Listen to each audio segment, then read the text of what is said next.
Dans ce podcast, nous allons parler de la version avancée de la méthode d'organisation Getting Things Done. Je suis Cédric Watine et tu es sur Outils du Manager, le podcast en français sur le management le plus écouté. GTD ou Getting Things Done est la méthode d'organisation personnelle la plus répandue dans les grandes entreprises. Elle permet de s'organiser au quotidien. Ce qui est moins connu, c'est la partie la plus avancée de la méthode, celle qui aborde les principes, la vision et les objectifs. Jean-Luc Koenig revient sur Outils du Manager pour la deuxième fois, et cette fois, nous allons aborder cette partie-là de la méthode GTD, la partie moins connue, la partie qui va nous permettre de connecter nos principes de vie avec notre organisation personnelle. Bonjour Jean-Luc, comment ça va ? Bonjour Cédric, ça va bien, merci beaucoup. Je crois qu'on ne s'est pas parlé, on a eu quelques échanges par mail, mais on ne s'est pas parlé depuis 2018. En fait, en 2018, on a fait une interview ensemble sur la méthode GTD ou Getting Things Done. C'est le podcast numéro 135, je crois, et il s'appelle « Enfin organisé avec GTD ». Et en fait, on avait eu pas mal de questions et de réactions par rapport à ce podcast, et vous avez été nombreux à manifester votre intérêt pour une deuxième partie complémentaire à la première. Donc on a mis un peu de temps à la faire, mais ça y est, on est à pied d'œuvre. Donc Jean-Luc, ce que je peux te proposer pour démarrer, c'est peut-être de te présenter rapidement pour ceux qui n'ont pas écouté le premier podcast, et puis de nous rappeler ce que tu fais dans la vie, en gros. D'accord. Alors en fait, je suis professeur en école d'ingénieur en Rhône-Alpes, et j'ai fait toute ma carrière en tant qu'enseignant-chercheur, et j'ai eu l'occasion d'avoir des responsabilités administratives, notamment en tant que directeur adjoint d'un laboratoire de recherche, directeur des études d'une des écoles d'ingénieurs. Et puis à un moment donné, c'était au début des années 2000, j'ai été appelé à la vice-présidence du groupement d'écoles d'ingénieurs, qui à l'époque était le plus grand groupement d'écoles d'ingénieurs en France. Et là,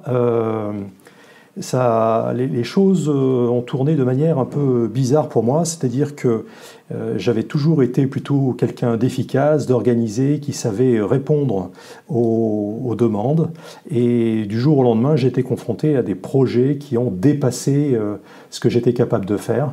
Et d'ailleurs, on est venu vers moi pour me dire « Jean-Luc, est-ce que tu es sûr que tu es au bon poste ?» Et c'est là où, finalement, j'ai commencé à plonger dans les méthodes d'organisation.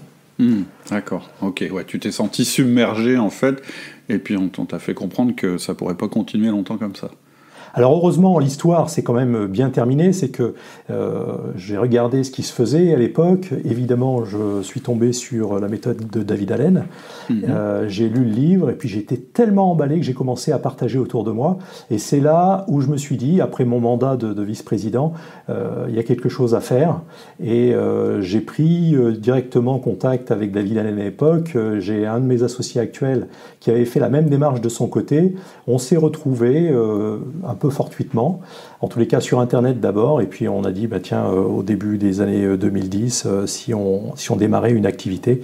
Et aujourd'hui, puisque tu me posais la question de savoir ce que je fais aujourd'hui, donc j'ai encore un pied dans l'enseignement supérieur, puisque je suis à temps partiel sur mon poste de professeur, et puis l'autre temps partiel dans cette société, InExcelsis, donc c'est un cabinet de formation et de coaching, sur tout ce qui est efficacité personnelle, et où là je passe mon temps soit à former des cadres en entreprise, soit à accompagner des dirigeants en coaching en tête-à-tête.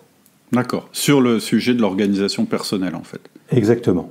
Parce qu'en fait, la méthode... David Allen, en fait, c'est le créateur de la méthode Getting Things Done. Et alors, je me souviens plus du titre en français, c'est pas « Enfin organisé » ou un truc comme ça? S'organiser pour réussir. S'organiser pour réussir. Et moi aussi, ça a été un bouquin qui a été une révélation pour moi. En fait... j'étais vraiment pas organisé pour le coup, et ça a été vraiment pour moi un changement radical dans ma vie, on peut le dire, en général, quand on est quelqu'un qui est pas du tout organisé et que tout d'un coup on se rend compte qu'on peut l'être, quand on est quelqu'un qui est très créatif et que tout d'un coup on se rend compte qu'on peut enfin réaliser tout ce à quoi on pense, c'est un énorme changement de vie. c'est pas qu'une méthode d'organisation, je pense qu'on va en parler, mais peut-être que tu pourrais nous résumer, mais très très vite, ce qu'on avait dit dans la première partie, très succinctement, puisqu'en fait, ce qu'on a fait, la première partie, on l'a vu dans le podcast 135, donc que vous pouvez écouter, mais ça fera pas de mal, en fait, de peut-être se remettre les bases en tête. Bien sûr. En fait, tout part d'un constat, c'est que on est submergé et de plus en plus par des sollicitations. Alors ces sollicitations sont diverses. Ça peut être quelqu'un qui débarque dans mon bureau, ça peut être ce coup de fil que j'attendais pas, ça peut être ces emails qui s'entassent dans ma boîte mail, ça peut être tout simplement mes idées parce que mon cerveau fourmille et puis je me trouve à la maison et je pense à quelque chose qu'il faudrait que je fasse au bureau ou à cet email que j'aurais dû envoyer à mon collègue et que j'ai pas fait. Bref, comment je fais pour accueillir tout ça, pour décider de ce que je vais en faire et puis ensuite pour me mettre à faire ce qui doit être fait. Et ça se résume par un concept, c'est reprendre le contrôle sur ces sollicitations, ces engagements qui sont en face de moi. On avait vu que ça se déclinait en 5 étapes. Alors pourquoi 5 étapes? C'est pas parce qu'il y a un comité de managers qui s'est mis ensemble autour d'une table et qui a décidé de la manière dont il fallait procéder. En fait, David Allen et ses équipes ont pris le contre-pied de ce qui se faisait dans le management à cette époque-là. Il faut voir que la méthode date des années 80 et puis a montré ses fruits puisque aujourd'hui c'est le standard dans les grands groupes internationaux et de plus en plus aussi au niveau bien sûr des startups, des ONG, etc., des administrations. 5 étapes qui sont partagées par ces dirigeants qui réussissent particulièrement bien. Ils sont même aperçus que ces 5 principes, on les retrouvait aussi bien chez la mère de famille qui avait 3 enfants, que chez quelqu'un qui venait juste de démarrer sa société ou qui réussissait bien au niveau de l'association dont il était en charge. Et tout d'abord, c'est la capture. C'est collecter tout ce qui se présente à moi. Je ne sais pas s'il va falloir que j'agisse dessus ou pas, mais au moment où ça se présente, comme je n'ai pas envie d'avoir à repenser à la même chose une autre fois, eh bien, je vais le noter. Alors, noter, ça peut être noté papier-crayon, ça peut être noté avec une appli. En fait, là, on ne s'intéresse pas du tout à la question de l'outil. Simplement, on veut noter, on veut collecter. Ça, c'est la première étape. Donc ça, c'est la capture. Exactement. Et comme ça, on ne garde pas dans son cerveau. En fait, il y a une phrase assez classique là qu'on utilise, c'est « je veux externaliser mon cerveau ». Et c'est ce qui, pour moi, a été le côté extrêmement fort de l'application de la méthode GTD, c'est-à-dire que du jour au lendemain, je me suis retrouvé avec un cerveau qui était vide. Et je ne dis pas vide au sens de je ne connaissais plus rien, mais vide au sens de il n'y a rien qui me parasitait, tout comme là, on est en train de discuter tous les deux, et je ne suis pas en train de penser à ces 3-4 emails que je devrais renvoyer, et puis ce dossier, etc. Non, mon cerveau est vide parce que je sais que j'ai noté les choses au bon endroit dans mon système, et que je pourrai les retrouver dès qu'on raccrochera tout à l'heure de notre communication. Oui, ça te donne une sérénité en fait absolue. Tu sais que tu n'es pas dépendant des ressources de ton cerveau pour récupérer ce que tu avais capturé en fait. C'est déjà capturé, c'est déjà dans un système qui est extérieur et tu pourras y revenir quand tu auras décidé d'y revenir. C'est ça. Parce que malheureusement, on considère que notre cerveau, c'est un endroit où je dois stocker des choses, mais les gens qui sont spécialistes du fonctionnement du cerveau, nous disent, et depuis un certain nombre d'années, que le cerveau n'est pas fait pour retenir les choses, il est fait pour avoir des idées. Il n'est pas fait pour retenir les idées, il est fait pour avoir des idées.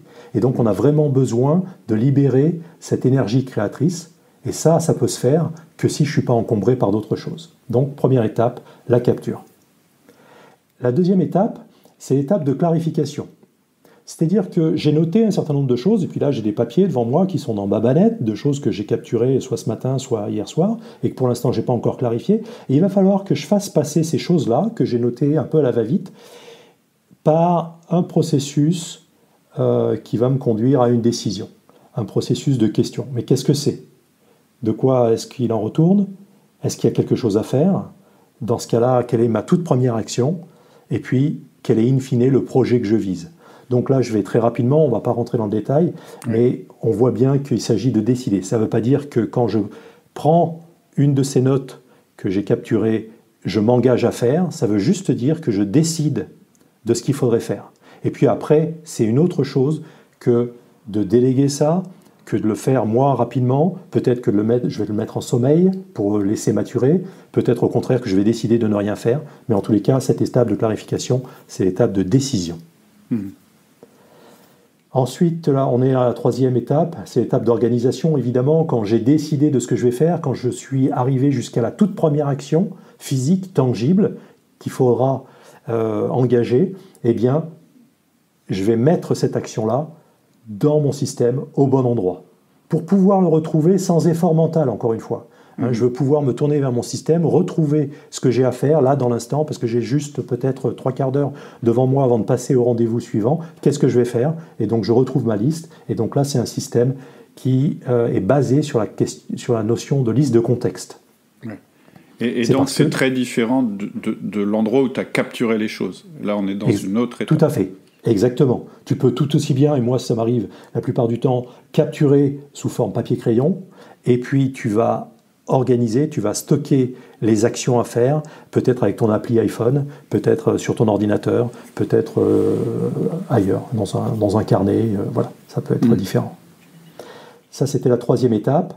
La quatrième étape, c'est une étape de prise de recul, une étape de réflexion, une étape où je revois mon système régulièrement. Ce régulièrement, c'est plutôt tous les 7 à 10 jours, on appelle ça la revue hebdomadaire. Pourquoi? Parce que entre le moment où j'ai noté les choses dans mon système et le moment où je viens dans mon système pour prendre les choses, s'il s'est passé un laps de temps de l'ordre de 7 à 10 jours, eh bien la vie a continué à évoluer alors que mon système, lui, peut-être n'a pas évolué. Donc il faut remettre en cohérence les éléments de mes listes par rapport à la vie telle qu'elle a évolué. Étape 5, c'est l'étape finalement de faire. C'est l'étape de prioriser sur l'instant. Prioriser en amont, c'est quelque chose qui ne marche pas. Tu t'en es aperçu, moi je m'en suis aperçu. Si le lundi matin, je me dis, cette semaine, il faut que je fasse ça, et puis je fais 3 catégories, A, B, C, etc. En général, quand j'arrive au vendredi, je me suis aperçu que j'ai fait des choses qui n'étaient pas notées sur ma liste, ou qui étaient notées avec un faible niveau de priorité. Pourquoi? Parce qu'au cours de la semaine, ça s'est avéré plus important que des choses que j'avais notées. Et à l'inverse, il y avait des choses que j'avais notées le lundi matin en priorité numéro 1, et puis le mardi, ça a été chamboulé. Le mercredi, il a fallu finalement que j'aille précipitamment à telle réunion, et là, les choses qui ont été dites dans cette réunion-là ont complètement inversé l'ordre des priorités. Donc, on voit qu'on a besoin, pour être réactif, pour être agile, et c'est notre monde qui l'impose, parce que les sollicitations n'arrêtent pas d'arriver, à une vitesse d'ailleurs qui s'accélère, et j'ai besoin d'être en capacité de décider sur l'instant, de prioriser sur l'instant. D'accord. Voilà les 5 étapes qu'on a vues la fois dernière. Oui, tout à fait. Donc, si vous voulez un peu plus rentrer dans le détail, allez voir le... D'ailleurs, il me semble que la dernière fois, on avait même fait 3 parties. Je crois que j'ai vu ça. Je m'en souvenais plus. Mais voilà, vous allez voir le podcast 135 et vous aurez beaucoup plus de détails sur chacune de nos étapes. Là, c'est pas l'objet du podcast. Là, l'objet du podcast, c'est de voir ce qui se passe après le niveau 1. Là, ce dont on vient de parler, c'est le niveau 1. Est-ce que tu peux nous dire, c'est quoi les autres niveaux? C'est-à-dire, qu'est-ce que c'est la suite? Oui. Alors, le niveau 1, ça veut dire, c'est le niveau qu'on traite en formation. La formation classique, là, c'est une formation qui dure pendant 2 jours. À la fois, on présente les principes et à la fois, on va jusqu'à l'implémentation pour chacun des participants dans son propre écosystème avec ses outils. Donc, c'est une formation qui est très concrète. Et on l'appelle niveau 1 parce qu'elle s'occupe de tout ce qu'on vient de voir, qui est le niveau du contrôle. Reprendre contrôle sur ses engagements. Et je crois aussi que c'est parce que la méthode GTD, c'est une méthode... on commence en fait par régler les problèmes dont on ressent le plus les symptômes, c'est-à-dire le fait d'être débordé, d'avoir tout en tête en même temps, d'être stressé, etc. Et ça, c'est vraiment, je trouve, intelligent de la part de David Allen d'être parti de ça, plutôt que d'être parti, d'avoir une démarche top-down. C'est-à-dire qu'il est vraiment parti du quotidien en disant vous pouvez déjà régler tout ça très rapidement, et ensuite on peut aller à un autre niveau. En management, la méthode que je propose, elle est identique. C'est-à-dire que je commence par régler le problème de base du manager, celui qui l'ennuie tous les jours, et après on construit là-dessus. Et c'est un peu l'inverse de ce qu'on fait souvent en France. Hein. Souvent en France, on part des grands principes, de ce qu'on veut dans la vie, et puis on descend. Et David Allen, il fait le contraire, en fait. Il prend ce qui nous ennuie le plus, et ensuite, tu vas nous dire ce qu'il nous conseille.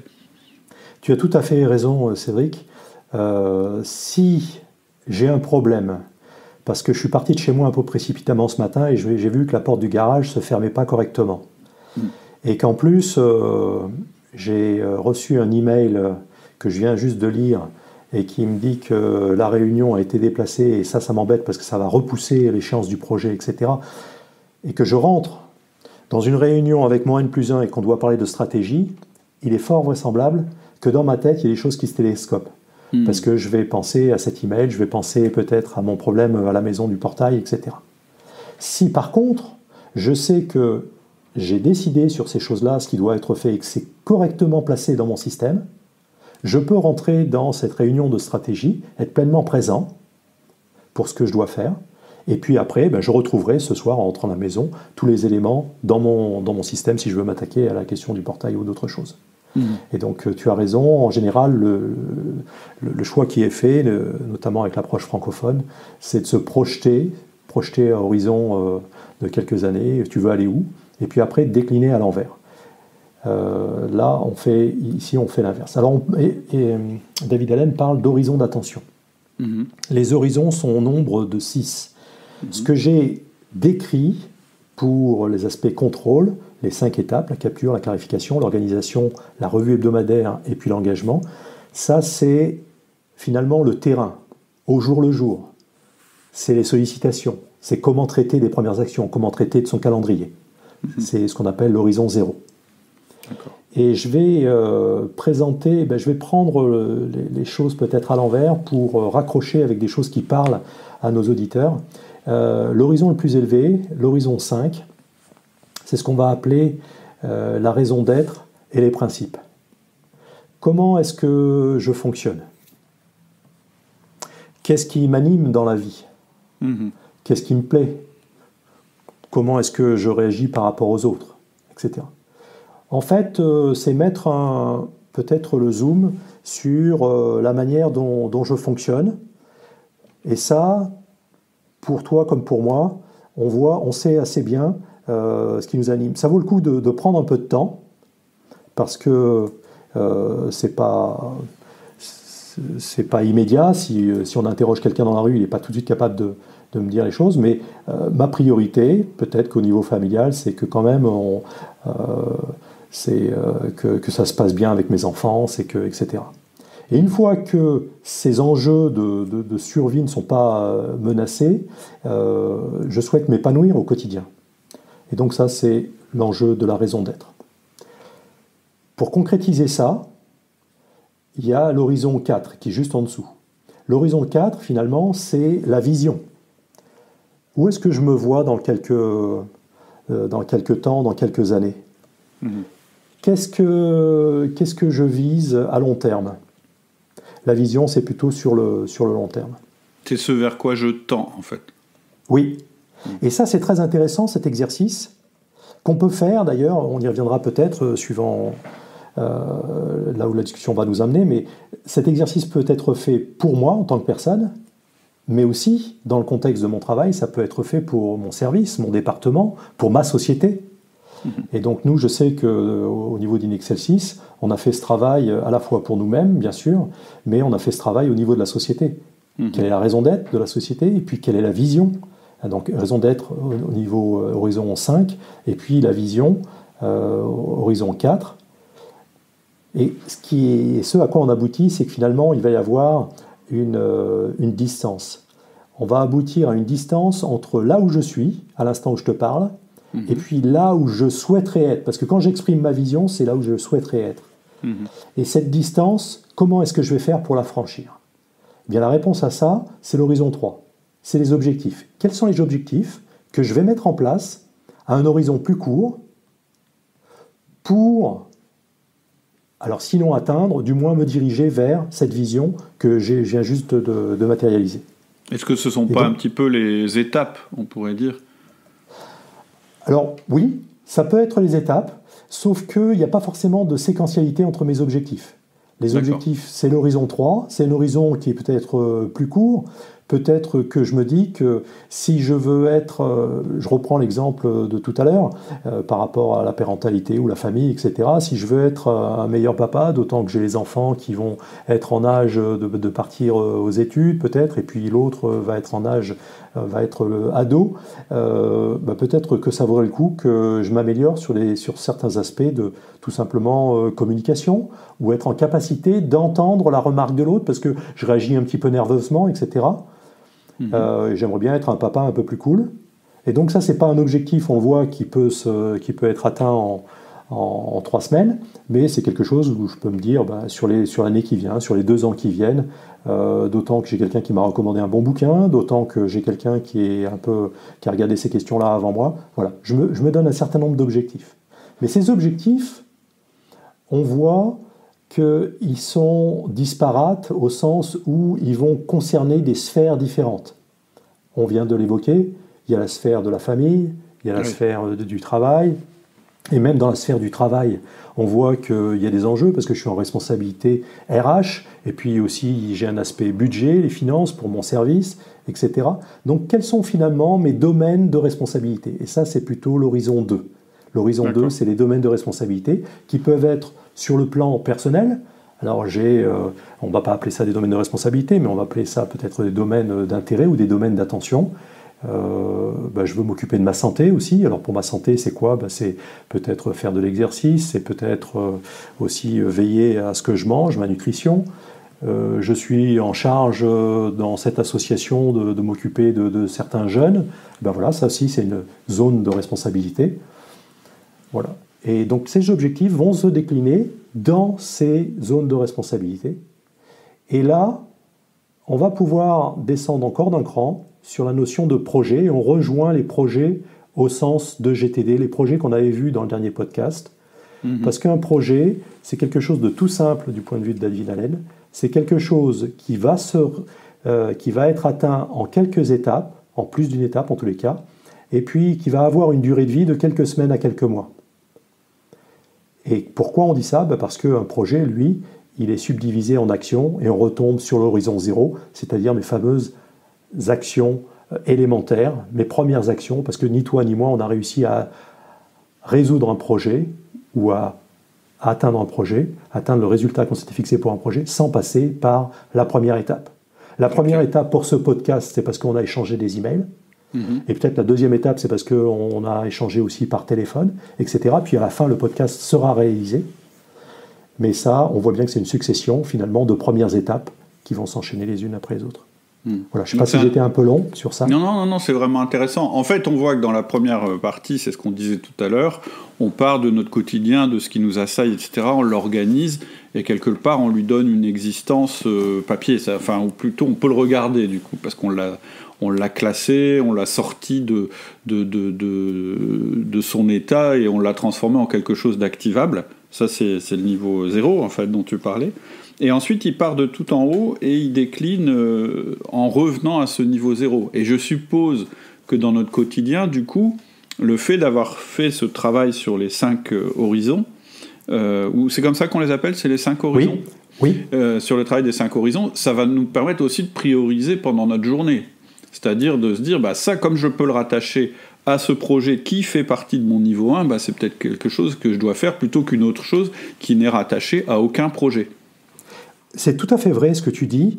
Des fois, je ne sais pas si ça t'arrive, je ne sais pas comment prendre cet email, je ne sais pas quelle tournure donner à mon texte, comment réagir par rapport à la proposition qu'on est en train de me faire.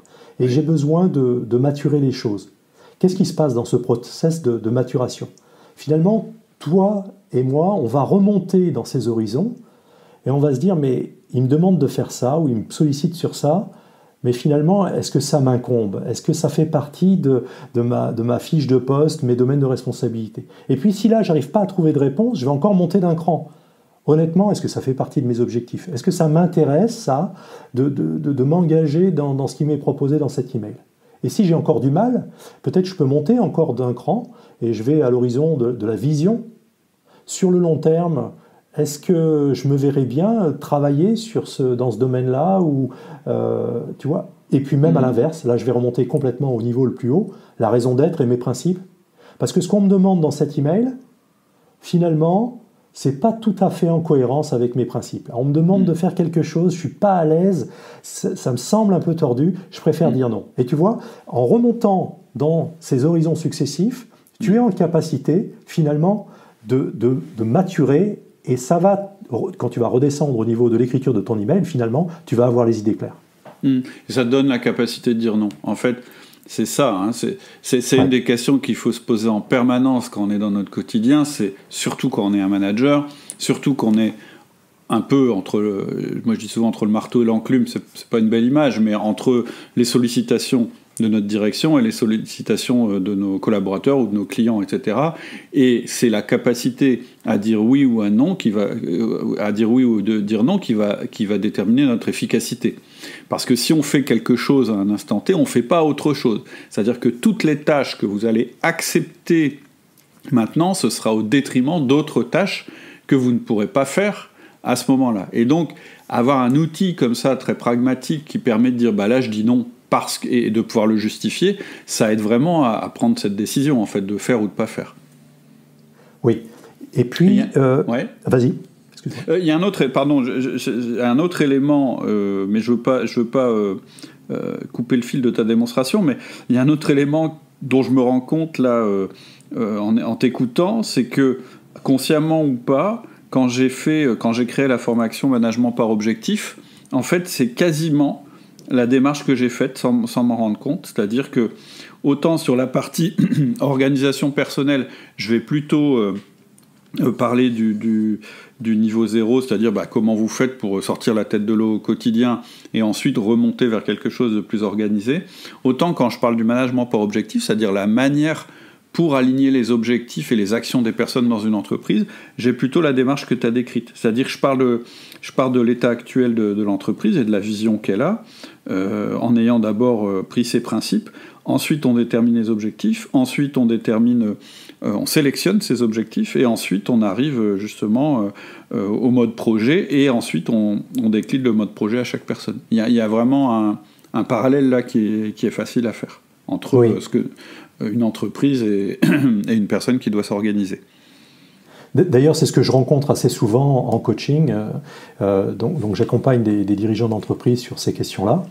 Et évidemment, on commence pendant les premières séances par la reprise du contrôle, donc ce que j'ai expliqué à l'horizon 0, par rapport à tous ces engagements. On en arrive jusqu'à avoir, et ça c'est intéressant, l'inventaire complet de ces projets.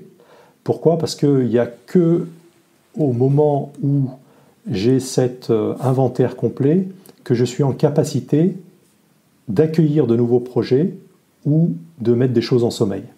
Si on n'a pas une vision claire sur l'ensemble de ces engagements et que tu me demandes de faire un nouveau projet avec toi, alors je serais peut-être tenté parce que le projet est intéressant, mais en même temps, derrière mon esprit, là, je suis en train de me dire, mais est-ce que je vais y arriver ? Est-ce que je vais suffisamment avoir de temps là, sur les 3 mois qui viennent ? Tu vois, je ne suis pas très très au clair sur ça. Donc le niveau projet. Et quand on arrive en fin de coaching, on travaille sur les horizons.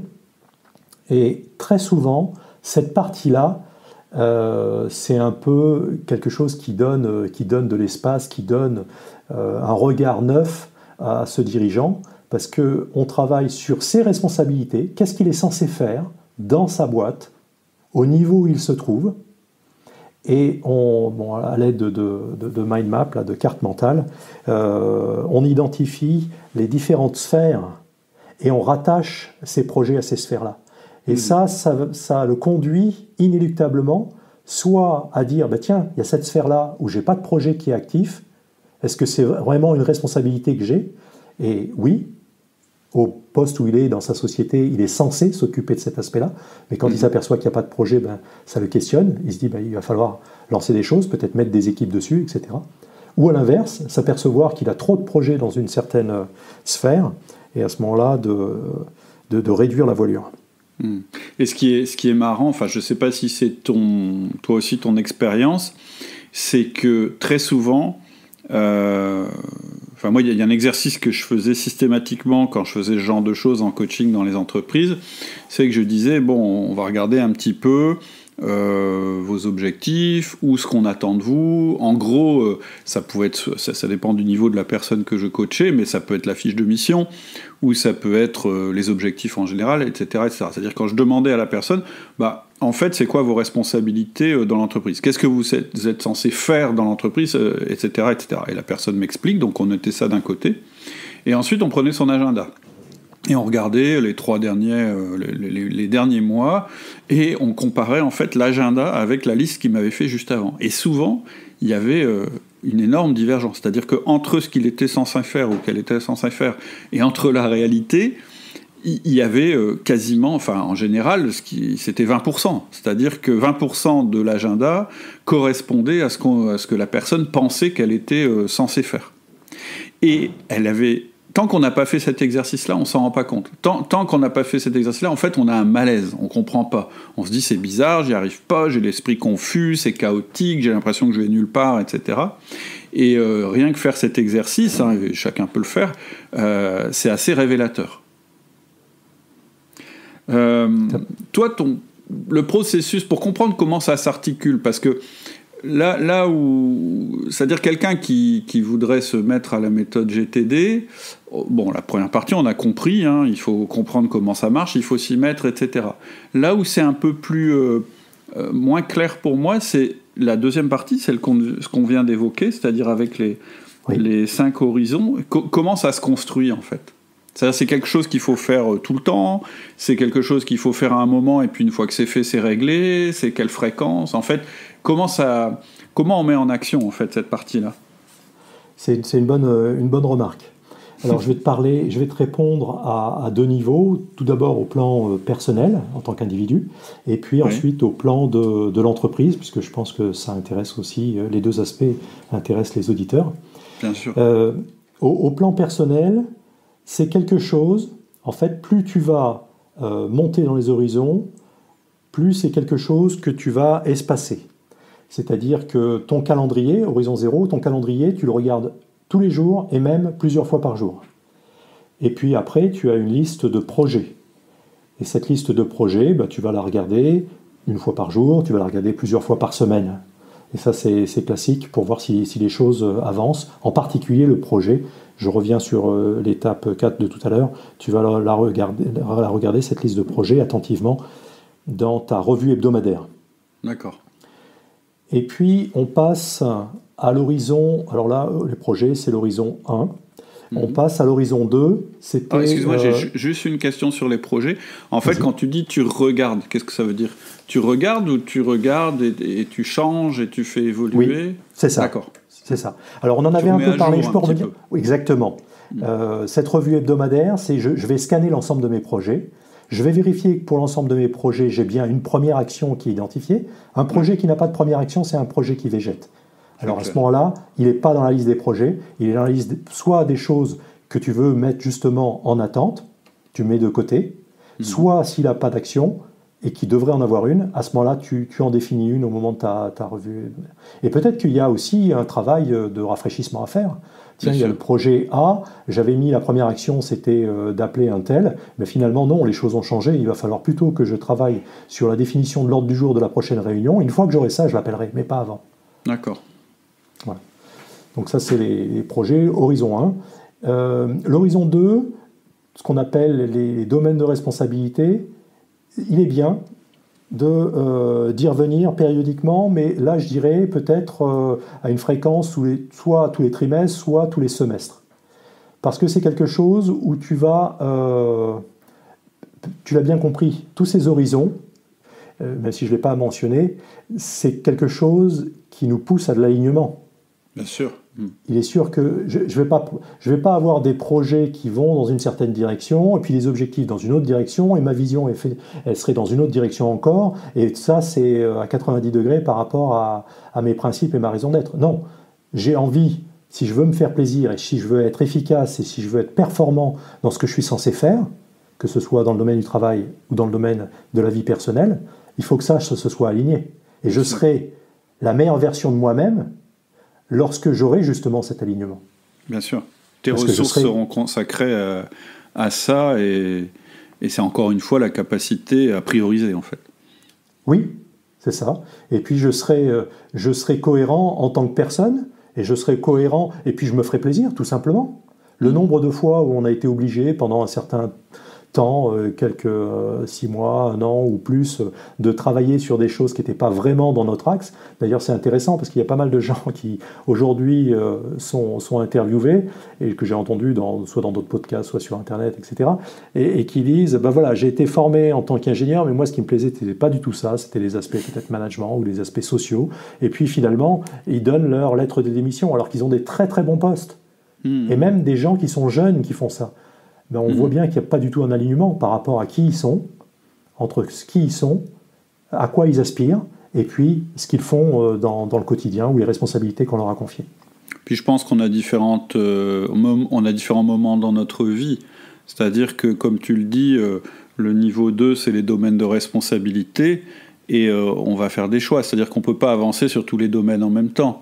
Par moment, on met un domaine un petit peu au ralenti parce qu'on a envie d'avancer sur autre chose. Typiquement, en ce moment, c'est ma carrière qui compte, etc. Bah, je vais peut-être un peu moins développer la sphère amis, etc., parce que je suis à fond sur mon job, ou l'inverse, etc., etc. On amende un petit peu, on fait des choix. Tout à fait.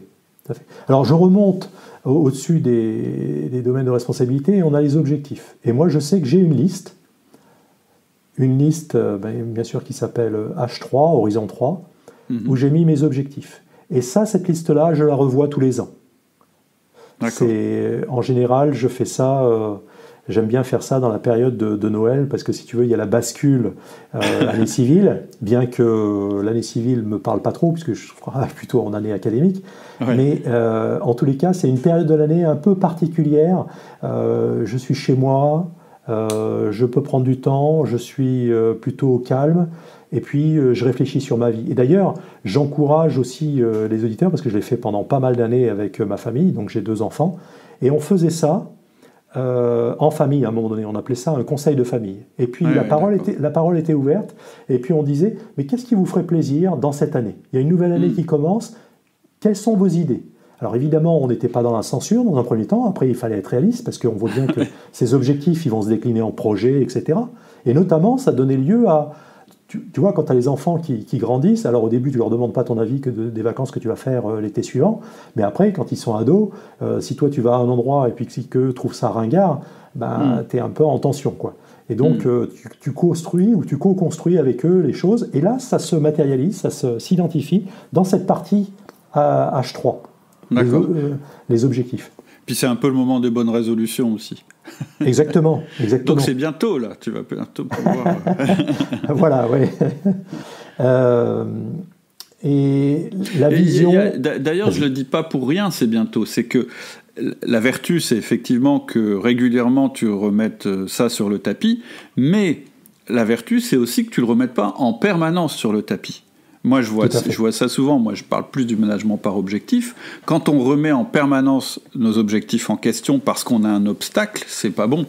C'est-à-dire qu'il faut qu'il y ait un moment où on se pose et on décide et ensuite on fixe des objectifs et qu'on se dise ces objectifs, ils sont fixés pour la période à venir et à la moindre difficulté, je ne les reverrai pas. C'est-à-dire que je vais essayer de les faire quand même malgré les difficultés. Parce que comme on a un monde qui change beaucoup, tu le disais tout à l'heure, quelquefois c'est un prétexte pour changer en permanence d'objectif. Et ça, pour une entreprise ou pour une personne, c'est très dangereux. C'est-à-dire qu'il faut avoir le juste équilibre entre, oui, là vraiment c'est un obstacle insurmontable et peut-être je me suis planté au niveau de mon objectif, mais pas systématiquement dès qu'on a... Parce que moi je vois pas mal ça aussi avec les sollicitations du web et les projets et les choses qui changent. Il y a des gens, c'est des vraies girouettes, c'est-à-dire que les objectifs changent tout le temps. Et quand les objectifs changent tout le temps, ça veut dire qu'on n'a pas d'objectif. Exactement. Et ça, c'est le danger, tu as tout à fait raison. Et c'est bien parce que tu as fait la transition aussi avec le monde de l'entreprise. Là, je parlais au niveau de moi en tant que personne. Au niveau de l'entreprise, on fait exactement la même chose. Là, je viens d'ouvrir sur un écran les objectifs pour InExcel 6. C'est des objectifs qu'on va déterminer peut-être par catégorie, là je vois fonctionnement interne, quels sont les 2-3 objectifs en matière de fonctionnement interne. Pour le commercial, quels sont les 2-3 objectifs dans la dimension commerciale de notre entreprise. En termes de communication, quels sont nos 2-3 objectifs, etc. Ça, c'est un travail donc, qui se fait plutôt sur une fréquence 12 mois. Je pense que c'est la bonne fréquence. On peut remonter à l'horizon 4. L'horizon 4, c'est la vision. La vision, on l'a vu tout à l'heure, c'est quelque chose qui est à plus long terme. Si on veut schématiser, ça peut être de l'horizon 5 ans, 4-5 ans, c'est bien comme ça. Alors on peut aller plus loin, notamment si on fait des prévisions, une entreprise à 10 ans, mais en général, on fait plutôt des aspects stratégie à 5 ans. Et cette vision-là, ça correspond au plan personnel à des étapes de vie. Tout à l'heure, je parlais de la notion des enfants. Il est clair que les enfants, ils rentrent à un moment donné dans l'étape d'adolescence, et ils sont en collège-lycée, et puis après ils passent dans la partie études supérieures, et là on voit à nouveau, c'est grosso modo, c'est une étape qui va durer 4-5 ans, puis après toi tu veux les propulser dans la vie, tu veux qu'ils se lancent dans leur métier, etc. Et tu vas les accompagner différemment à chacune de ces phases-là. Bien sûr. Et donc ta vision, telle que tu vas la définir, au moment où tu as l'enfant qui rentre en 6e, ta vision, à un moment donné, c'est que si tu veux aller jusqu'au bac pour cet enfant, ben, ça va être bien sûr le brevet des collèges et puis le bac. Donc tu as une vision qui ne sera pas la même que celle que tu vas avoir au moment où tu le lances à l'université ou en école d'ingénieur ou en école de management, et où là tu vas avoir une perspective 5 ans plus tard, au moment où il sera diplômé. Et nous, ici aussi, j'ai sous les yeux là, la vision pour notre société INXL 6. Quels sont nos objectifs? Enfin, notre vision, ça peut être en termes de chiffre d'affaires, ça peut être en termes de volume de formateurs avec lesquels on travaille, ça peut être en termes de bien-être des salariés dans la société. Tu vois, c'est des choses qui sont plus macro, mais ça, tu as aussi sans doute l'habitude de voir ça. Donc nous, on travaille avec les entreprises pour définir ces choses-là. À chaque fois, on voit qu'on ne se place pas au même niveau de réflexion, et surtout ce qu'on voit. Pourquoi est-ce qu'on parle de ces horizons différents, là, 1, 2, 3, 4, 5, avec l'horizon 0, bien sûr, pour le terrain?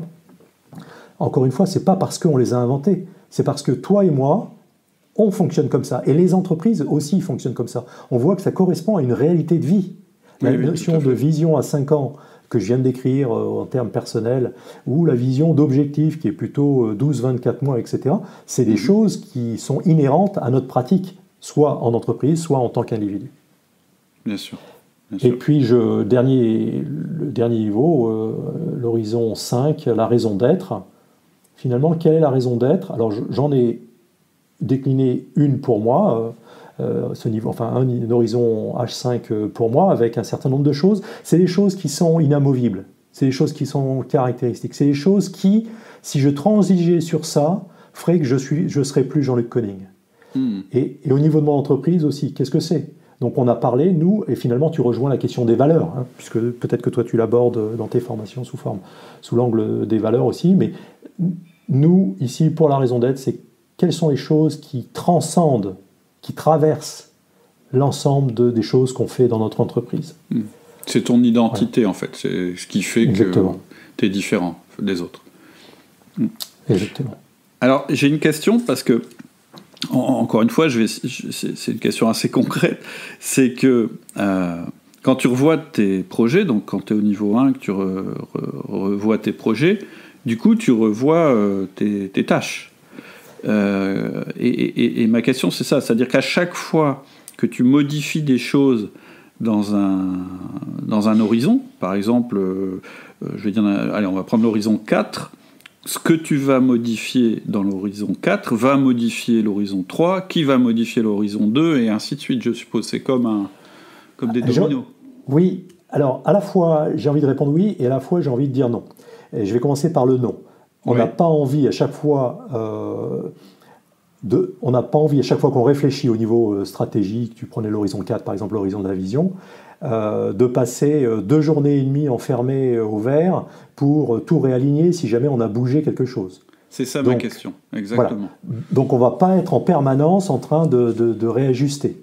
Par contre, c'est vrai que si on s'arrête, pour reprendre l'expression si on se met au vert en tant qu'entreprise et qu'on réfléchit au niveau stratégique, eh bien on va se donner, dans les mois qui viennent, l'occasion de peut-être regarder à nouveau nos objectifs à 12-24 mois. Et puis, on va voir comment ça va se traduire pour chacun des collaborateurs dans mon équipe au niveau de ses responsabilités et au niveau de ses projets. Mais on voit que la fréquence de révision, il ne faut pas que quand on va bouger un domino quelque part, on ne veut pas que tout se casse la figure et qu'à chaque fois on soit obligé de tout revoir. Oui, c'est ça la question. C'est pas un Big Bang. C'est-à-dire, c'est pas quand je fais Horizon 4, ça remet tout en cause. Ça peut être, enfin, peut-être ça peut être le cas. Si vraiment c'est un virage à 90 degrés, j'imagine que ça peut être le cas. Mais en général, c'est plutôt des ajustements réguliers. Alors, oui, tu fais bien de le mentionner. C'est vrai qu'il y a des accidents dans la vie. Il y a des accidents. J'ai l'intention avec mon conjoint, on a l'intention d'acheter une nouvelle maison à tel endroit, et puis parce qu'on aimerait bien développer notre activité, il y a des activités ludiques qu'on aimerait bien faire, etc.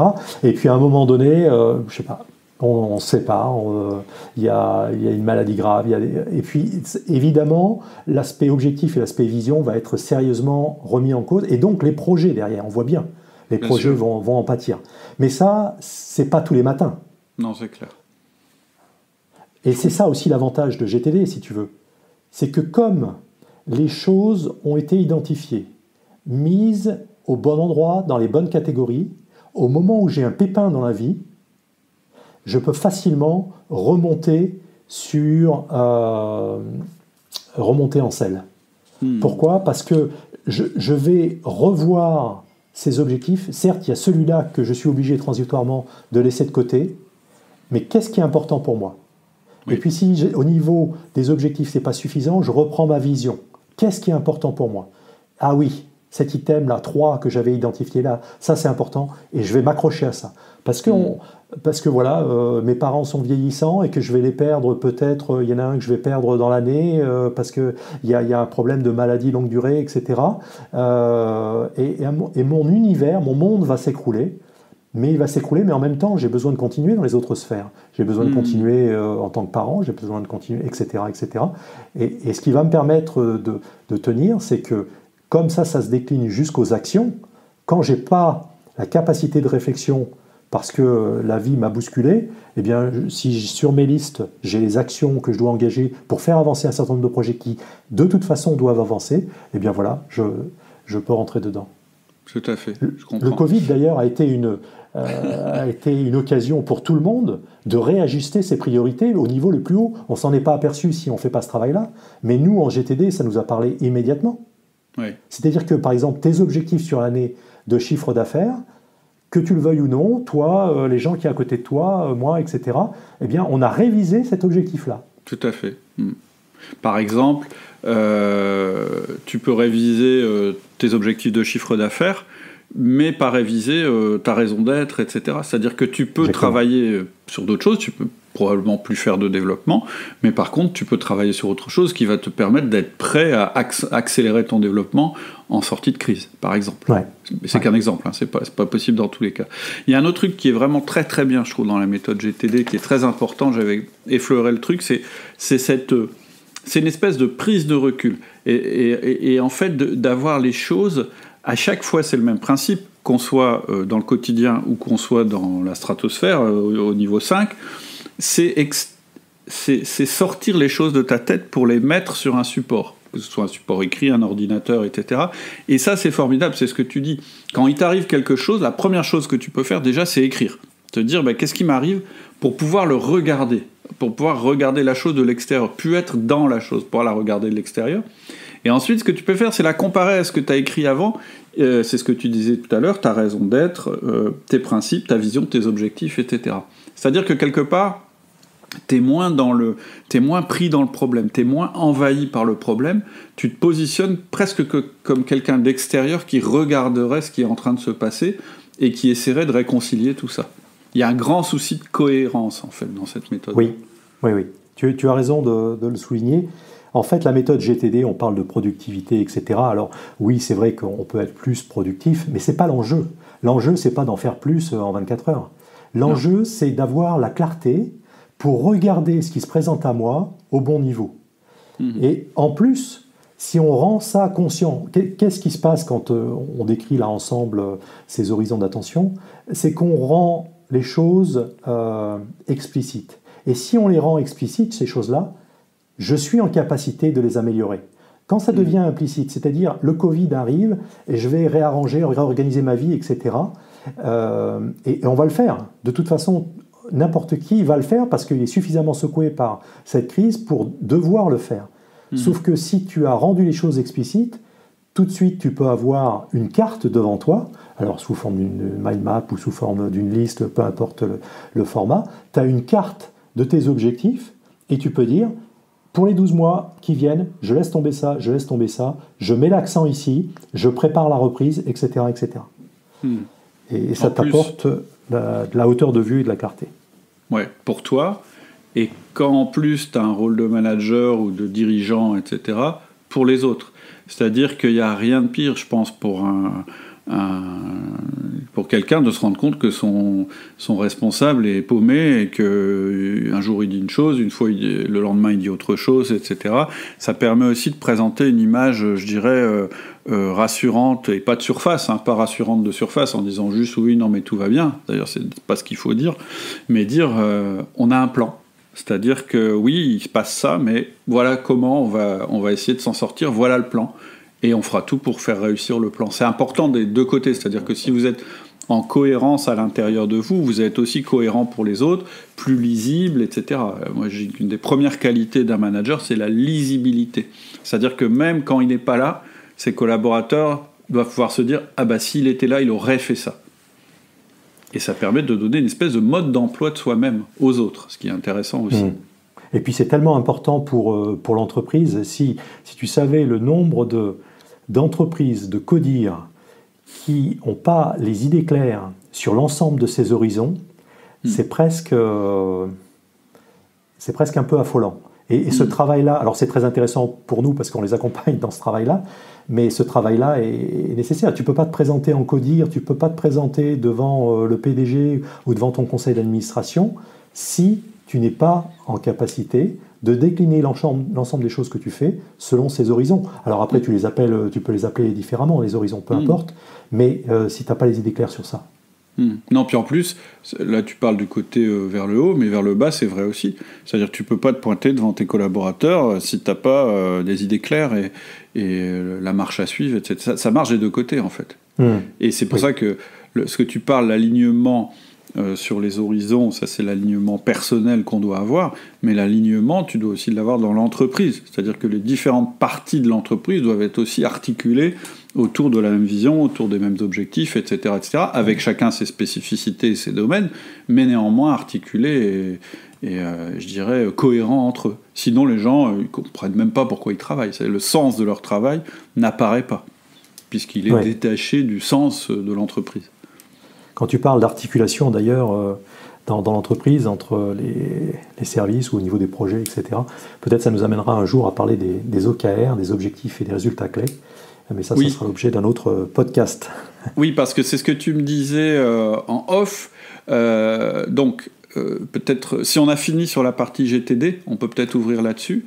C'est que, voilà, partie de tes compétences sont autour du Getting Things Done et sur les deux parties dont on a parlé, c'est-à-dire la partie très quotidienne, mais aussi la partie qu'on vient de voir dans le podcast. Mais tu m'as dit que tu avais un autre développement là, dans ta carrière. Est-ce que tu peux expliquer ça ?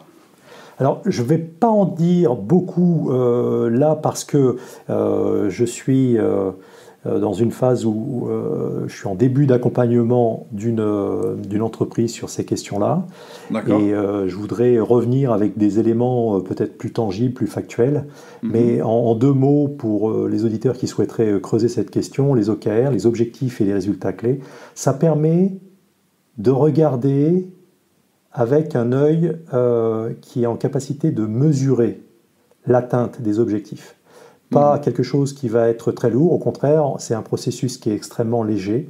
C'est quelque chose qui a permis à Intel, au départ, de décoller, au moment où il y avait une compétition féroce sur les microprocesseurs, qui a été repris par Google, qui a été repris par Oracle, Et d'ailleurs, à chaque fois, les dirigeants de ces entreprises-là disent, c'est au moment où on a commencé à implémenter, d'ailleurs il y a une vidéo qui est virale sur les OKR chez Google, au moment où on a commencé à implémenter les OKR dans notre société, que là, réellement, on a décollé. Et cette vidéo, elle est virale. Alors, c'est assez facile d'avoir des vidéos virales, des vidéos qui font 30 secondes et où tu vois un chat et un chien qui s'amusent ensemble, etc. Par contre, cette vidéo-là, voilà, c'est pas ce qui nous intéresse, mais cette vidéo-là, juste tiens-toi bien, elle fait plus de 50 minutes. Et elle a été vue des centaines de milliers de fois. Je me demande même si on frise pas le million. Et donc, pour avoir des gens d'entreprise qui regardent cette vidéo pendant 50 minutes et qu'elle devienne virale, c'est que vraiment il y a un potentiel là derrière. Ah, c'est sûr. Moi, je connais pas la vidéo. Par contre, j'ai lu un ou deux livres là-dessus. Le nom m'échappe. Ouais. Un truc qui s'appelle... c'est pas Measure What Counts, mais je sais plus. Exactement. C'est ça. Oui, c'est ça. Là. Et sur le sujet, bon, c'est clair, hein, bon, c'est quelque chose, moi je pense qu'il a toujours existé dans les entreprises, mais le mérite des gens qui ont fait ça, c'est qu'ils en ont fait une méthode, et ils en ont fait quelque chose effectivement de très lisible, très clair et très simple. Alors donc, pourquoi, tu me posais la question, quel est finalement, en filigrane, tu me posais la question du lien avec GTD, enfin pourquoi est-ce que j'ai deux parties dans mes activités chez InExcel6 ? C'est parce qu'il me semble important non seulement d'identifier, avec les managers, les collaborateurs, les cadres, d'identifier ce qui peut être mieux fait, mais c'est aussi de pouvoir mesurer ces choses-là, tout en donnant de la motivation aux uns et aux autres et aux équipes pour faire mieux. Parce que c'est pas du tout basé, tu connais le système des KPI, les KPI, des fois c'est un peu des lettres au Père Noël, c'est-à-dire je vise quelque chose mais j'ai pas la boucle de rétroaction qui fait que je peux contrôler à quel point je m'achemine vers la finalisation correcte de ce que j'ai entrepris, ou en tout cas au bon niveau. Alors que là, c'est assez facile.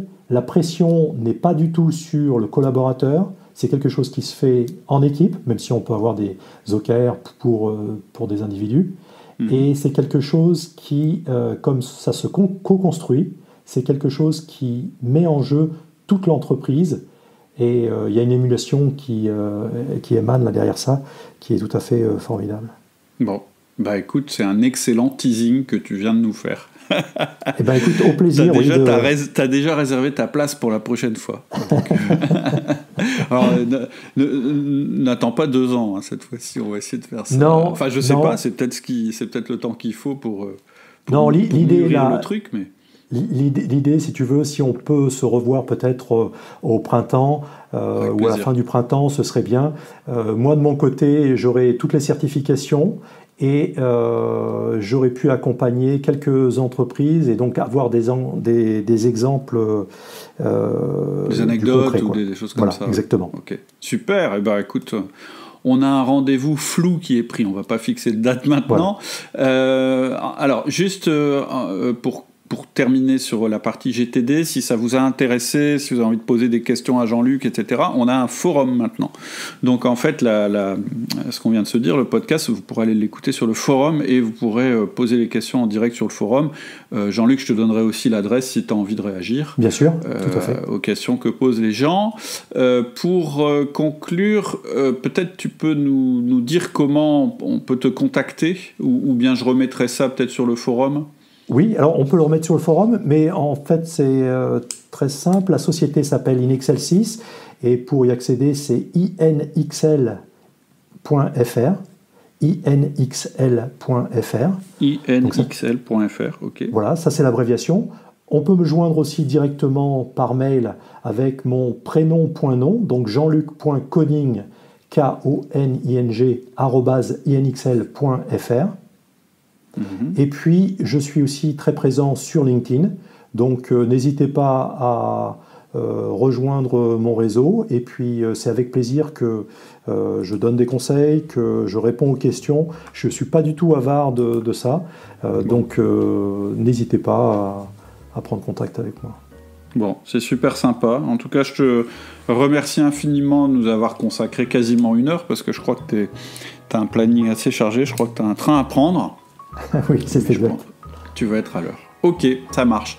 Merci beaucoup Jean-Luc, et puis merci à toi. Fois. À très bientôt. Au revoir. Voilà, j'espère que ça vous a plu. Vous pouvez évidemment écouter le podcast précédent, donc c'est le podcast numéro 135, et surtout vous pouvez nous rejoindre sur le forum pour continuer la conversation. Je vous mets le lien dans le descriptif. Si jamais le lien n'apparaît pas, eh bien pour aller sur le forum c'est simple, vous allez sur le site www.outildumanager.com et vous cliquez sur forum. À bientôt, très bonne semaine.